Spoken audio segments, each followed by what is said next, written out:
This is gonna probably be my last video. I'm gonna go turn myself in. After Big U turned himself in, things quickly went out of control.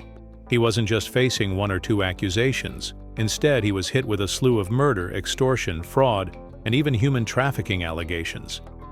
Now, rumors are circulating that Big U is beginning to break, and sources claim he's been getting into fights lately. Jump Big U, but best believe Big U was also involved. Big U was in the fight too? Yo, sis. Big U is involved in a lot of things, and if you think it ends with fights in jail, wait until you hear what insiders say actually happened in court. Let me explain what actually happened in court in March 2025. Federal authorities heavily criticized Big U and his associates, making some grave accusations against them. We are discussing a 43-count federal indictment that includes accusations of tax evasion, fraud, embezzlement, extortion, murder, and racketeering. Before turning himself in, Big U released a few videos giving his side of the story. In one of these videos, he said that Big U was cuffed and shackled wearing a white t-shirt, black sweatpants, and Nike sneakers without laces, standard prisoner attire. The feds are essentially accusing Big U of operating what they call a mafia-like criminal enterprise called the Big U Enterprise. This is gonna probably be my last video. I'm gonna go turn myself in and see what's going on. They're talking about I'm a fugitive. Big U was clearly frustrated. He was using his words to defend himself against what he sees as unfair charges in the same video he claimed. That's something against a black man, you should handle it with a black man in the streets. You're gonna take my contracts. He working with the FBI. This statement is especially intriguing because it highlights a completely different aspect of the story: the ongoing feud between Big U and WAC 100, another prominent figure in the industry, which may be the true nature of these accusations against Big U. Henley looks forward to a vigorous defense of these charges and maintains his innocence, according to Big U's legal team, which is led by attorney John Targowski. Meanwhile, Big U has publicly denied the charges, arguing that they are attempts to assassinate his character. To get the whole picture, we must examine Big U's true identity beyond these accusations. Eugene Bigu Henley, a former member of the Rollin 60s Crips gang in Los Angeles, is a significant figure in both the music industry and the streets. His life story likely inspired characters in the iconic film Boys in the Hood, demonstrating the significance of his street reputation. However, after serving 23 years in prison for a cocaine robbery, he was released around 2004 and seemed to change his focus to community work, founding the nonprofit Developing Options and entering the music industry, managing rappers like Corrupt and Nipsey Hussle. In interviews, Big U has talked about his shift in history. When asked about his former experiences with law enforcement, he provided some insights. This job change greatly increased his public image and established him as a recognized figure in hip-hop circles. You even take it back 100 years, where you could shoot someone and move to the next town over. Change your name. Change your name, shave your beard, and it was over. You would never get caught, and then fingerprints, then DNA, and then video cameras everywhere, and cell phones. But that don't stop people. He further explained what made him different in street fights. You weren't gonna knock me out. You would have to sleep me. That mean, like, if I'm going to a squad, to me it was different. Although these statements provide us with some insight into Big U's background and mindset, they do not imply that he is the kind to lose control and attack people in a courtroom. In fact, as someone who has dealt with the legal system in the past, he would be aware of the serious repercussions of such behavior. So the charges against Big U are unquestionably serious. The legal process is still ongoing, with Big U's trial initially scheduled for May 20th, 2025. Until then, he is presumed innocent under the law, regardless of how serious the charges may sound. The allegations include the 2021 murder of an aspiring rap musician, the robbery of an unlicensed Los Angeles marijuana dispensary, defrauding companies, donors, and athletes like Draymond Green and Shaquille O'Neal, and the GRID program of $235 million over 5 years. Big U's dual public persona.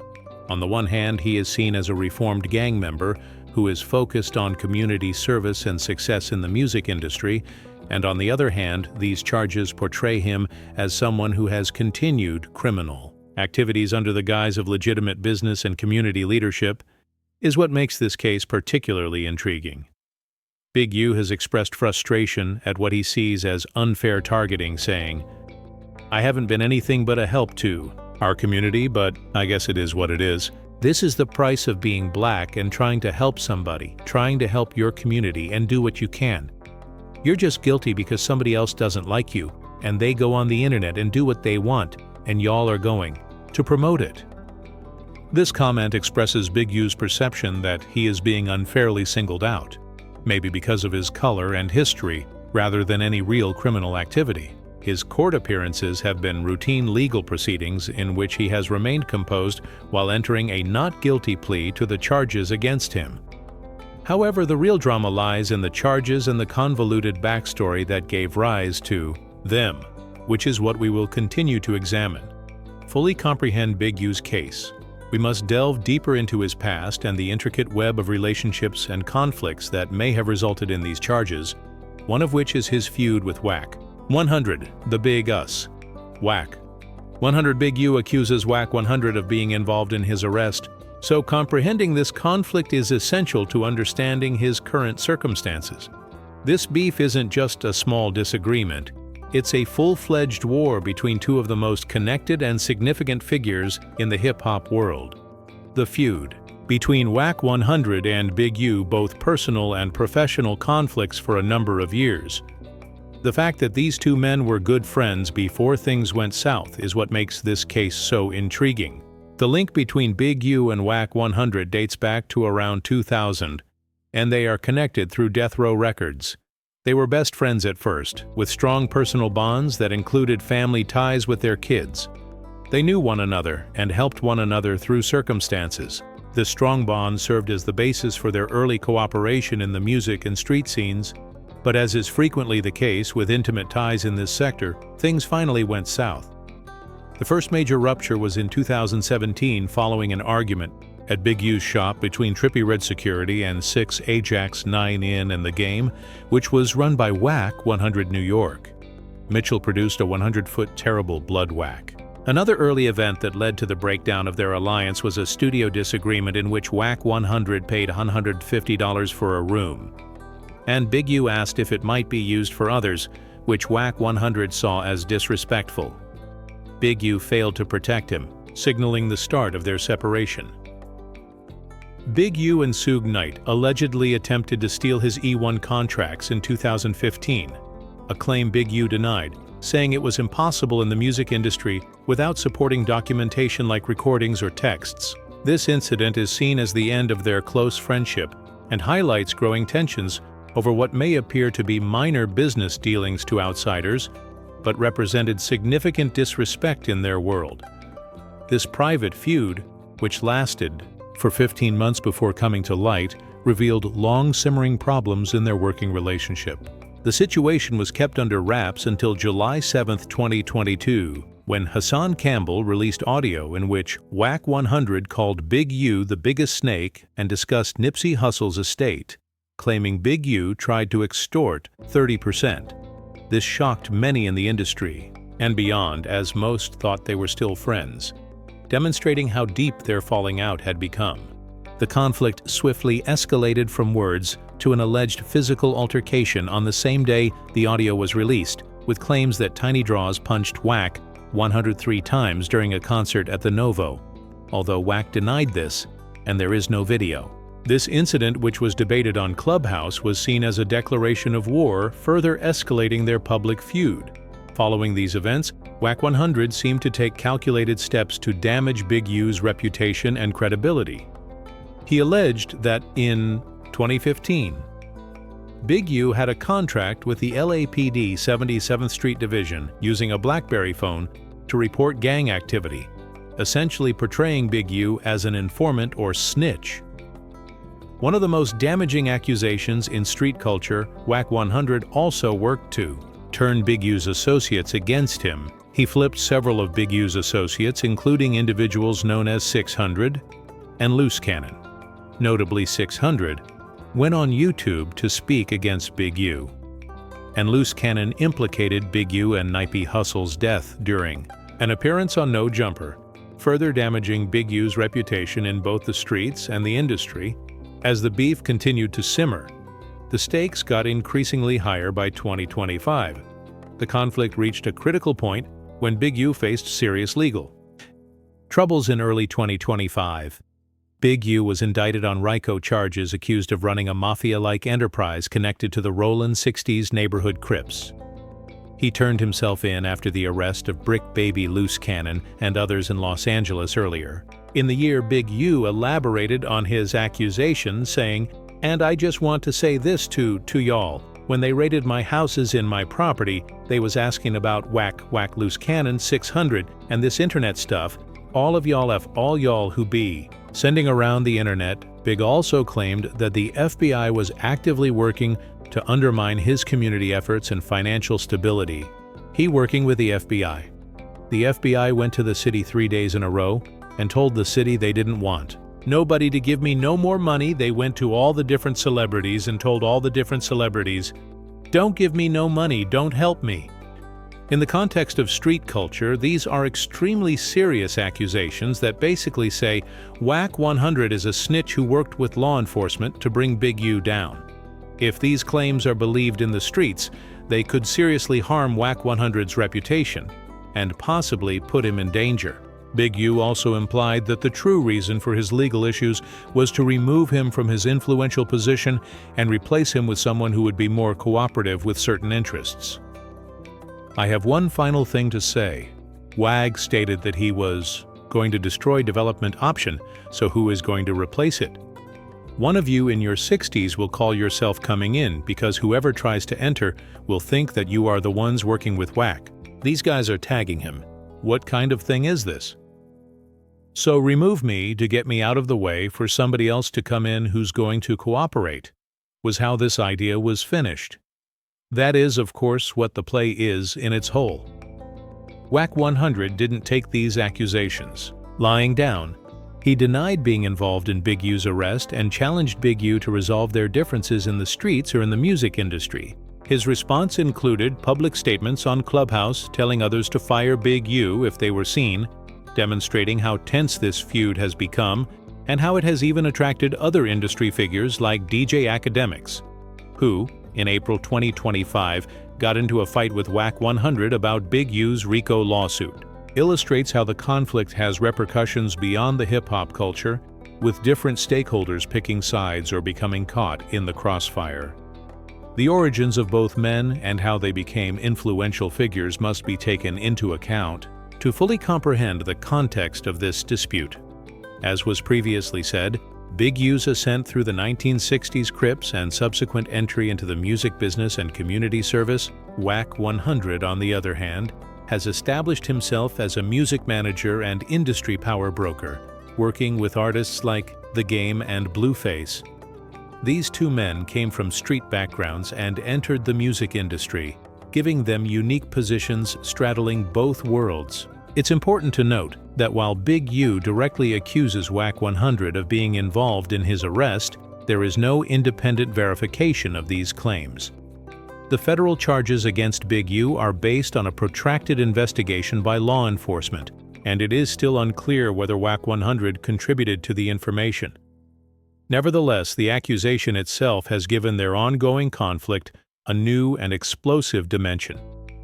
Big U's dual role as a community leader and alleged gang figure makes his legal situation especially complicated. He founded the nonprofit organization Developing Options, which received $235 million from the Gang Reduction and Youth Development Grid program between 2018 and 2023. Now, part of the charges against him include claims that he defrauded this program, resulting in a sharp contrast between his public persona as a community advocate and the criminal activities he is accused of engaging in, including speaking about his past as a gang member who switched to community service. Big U has discussed the difficulties in altering perceptions, particularly with his own children. I returned home in 2004, but I had only been on the main line for 21 days before I was released, and that was when they got to meet me. As a result, it was a transition for me to return home, and not return home as the person they had been hearing about. I assume all the newspaper articles and whatever had you in this, and he did this, and he did that, and when I return home, I'm the opposite. The current charges against Big U are all the more significant because they threaten to destroy the new life and identity he claims to have built. This quote offers insight into Big U's mindset regarding his transition from his street life to becoming a father and community leader. He expresses a desire to break the cycle of violence and incarceration for the sake of his children. The dispute between Big U and WAC 100 is more than just a personal one. It's a clash at the intersection of street politics, the music industry, business, and community leadership. Now that Big U is facing serious legal charges and has directly accused WAC 100 of involvement, the stakes are higher than ever.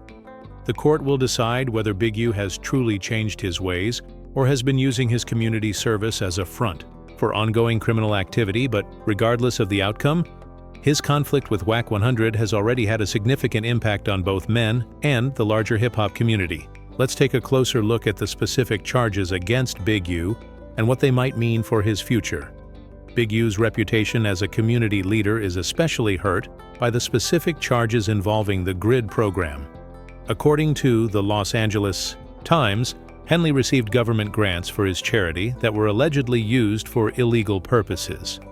If confirmed, it would not only be a crime, but also a betrayal of the communities he claimed to be assisting, possibly eroding confidence in respectable community organizations operating in related fields outside of the law. Regardless of the outcome of the lawsuit, Big U's narrative demonstrates the obstacles faced by anyone attempting to make the shift from the streets to respectable business and community service, of fleeing one's past and the suspicion that such attempts frequently encounter from the public and law enforcement. Big U's own claims that the involvement of his old companions in the case adds still another level of complication. The web of ties and allegiances within Big U's circle has reportedly broken up considerably, possibly giving prosecutors insider testimony that could bolster their case. However, it's not just former associates who may be involved. People like 600 and Loose Cannon, who were once his allies, have turned against him and may be working with authorities if this is true. If you have something against a black man, you should handle it like handling a black man in the streets. You're going to take my contracts? He's working with the FBI, Big U said in his pre-arrest video, specifically accusing WAC 100 of conspiring with the FBI to get him arrested.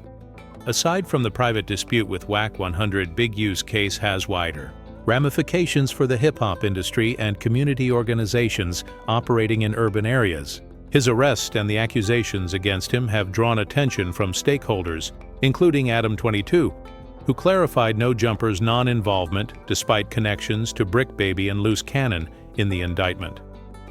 Illustrates how the effects of such cases can extend beyond the individuals directly involved, affecting networks, businesses, and organizations connected to them.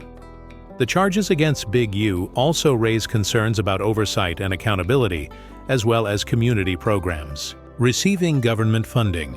If it turns out that he defrauded the GRID program of $2.35 million, it could potentially increase scrutiny of similar programs and the organizations receiving their funds, potentially making it more difficult for Big U to get support in the future for legitimate community initiatives. The stakes for Big U personally couldn't be higher. If found guilty on all counts, he could receive a sentence of hundreds of years in prison, which would effectively be a life sentence given his age. This would represent a dramatic fall for someone who had seemingly changed his life after his previous prison term and established a reputation as a community leader and a power player in the music industry. It's important to note that despite the seriousness of the charges, Big U is still presumed innocent by law. His legal team has stated that he looks forward to a vigorous defense of these charges and maintains his innocence, indicating that they believe they can effectively challenge the prosecution's case. The jury's verdict will ultimately depend on the quality of the evidence presented during the trial and its credibility. Big U's situation is also noteworthy from a cultural standpoint because of the complexity of his public persona. He represents a unique hip-hop archetype, the ex-gang member who uses his street cred to achieve success in the business and gain influence in the community. This motif is common in the genre, with many characters taking comparable paths, but not all are accused of carrying on with illegal activity while projecting a changed public persona. Big U's arrest also has ramifications for the Rolling 60s, Neighborhood Crips, one of the most well-known and long-running gangs in Los Angeles. As a leader in this group, his removal from the streets may cause a power vacuum or change dynamics within the gang, raising concerns about possible instability or conflict as others may attempt to fill the void left by his arrest. The case is further complicated by the involvement of well-known individuals like Draymond Green and Shaquille O'Neal as alleged fraud victims, which could draw more attention and scrutiny from the public. These relationships with athletes and celebrities demonstrate Big U's influence and reach in circles, from the streets to professional sports and entertainment. These relationships may have aided Big U in developing his lawful businesses and charitable endeavors, but they may also have been used fraudulently, according to the charges. The case against Big U is still in its early stages, with his trial initially set for May 20, 2025. As the proceedings progress, more information regarding the evidence against him, the possible involvement of WAC 100 or others in his detention, and the wider ramifications for Los Angeles hip-hop scene and neighborhood associations. For those who are interested in comprehending the relationship between hip-hop street culture and the legal system, the case continues to be a powerful illustration of how street politics and lawful business endeavors can become dangerously entangled with potentially life-altering consequences. There are many levels and aspects to Big U's story, making it an intriguing case study. As this story progresses, it will surely offer more insights into these issues, and perhaps change our understanding of Big U's legacy and impact. Whether he emerges from these legal troubles with his reputation intact or faces the harsh consequences of conviction, it touches on issues of redemption and reform, the difficulties of transitioning from illegal to legal pursuits, the use of RICO laws against alleged gang operations, and the complex dynamics of personal conflicts in an industry where street credibility and business success often go hand in hand. In the continuing tale of hip-hop's interaction with the streets, the industry, and the police, this story marks an important turning point. Please share your ideas in the comments section below regarding Big U's arrest. For further in-depth analysis, remember to click the cards on the screen.